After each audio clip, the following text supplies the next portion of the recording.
கிறிஸ்துவுக்குள் பிரியமான தேவ ஜனமே, எப்படி இருக்கிறீங்க? கிறிஸ்துவின் நாமத்தினாலே நீங்கள் நன்றாய் இருப்பீர்கள் என்றும் நீங்கள் நன்றாய் இருக்க வேண்டும் என்றும் கர்த்தர் விரும்புகிறார். அவருடைய விருப்பத்தின்படி நாம் அனைவரும் சுகமாய் ஆசீர்வாதமாய் இருப்போம்.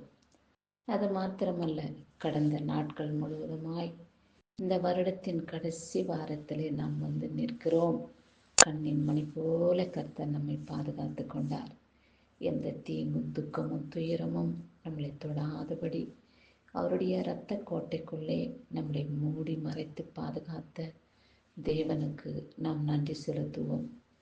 அவராலே அன்றி நமக்கு விடுதலை இல்லை, அவராலே அன்றி நமக்கு மீட்பு இல்லை என்பதை நாம் அறிந்து கொள்ள வேண்டும்.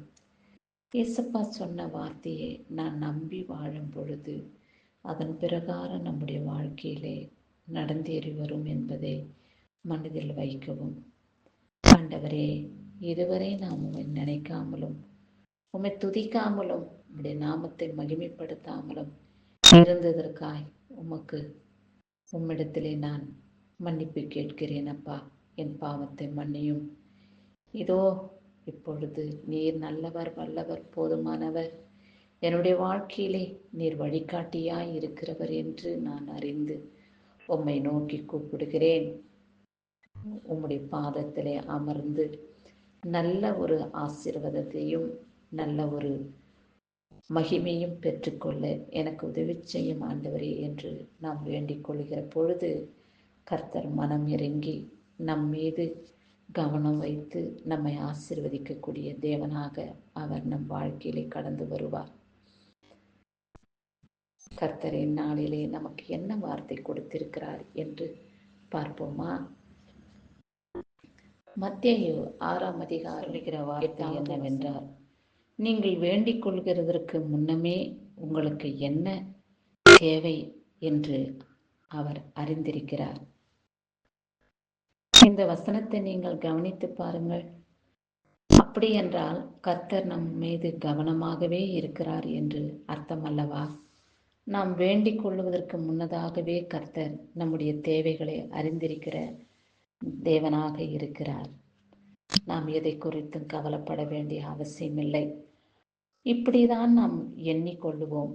ஆனால் நம்முடைய வாழ்க்கையிலே அநேக விதமான மன கஷ்டங்கள், வேதனைகள், துக்கங்கள், துயரங்கள், மனிதர்கள், குடும்பத்தினர் நமக்கு இருதயத்தை துக்கப்படுத்தும்படி நடந்து கொண்டாலும் கூட அவருடைய பாதையை விட்டு நாம் தவறி போகாதபடி, ஏசப்பா என் தகப்பனே, எல்லாவற்றையும் தாங்கிக் கொள்ள கடந்து வர உம்மை போல என்னை பயன்படுத்தும். உடைய ராஜ்யத்துக்கு சித்தமுள்ள கருவியாய் என்னை நீர் பிரயோஜனப்படுத்தும். ஆண்டவரே, என்னுடைய வாழ்க்கை முறையிலே என்ன தேவை என்பதையே நீர் அறிந்திருக்கிறீர். உமக்கு மறைவானது ஒன்றுமில்லை. ஆண்டவரே, என் குறைகளை நிறைவாக்கும். என் பிள்ளைகளுடைய வேதனைகளை, மன விருப்பத்தை அறிந்திருக்கிறீர்.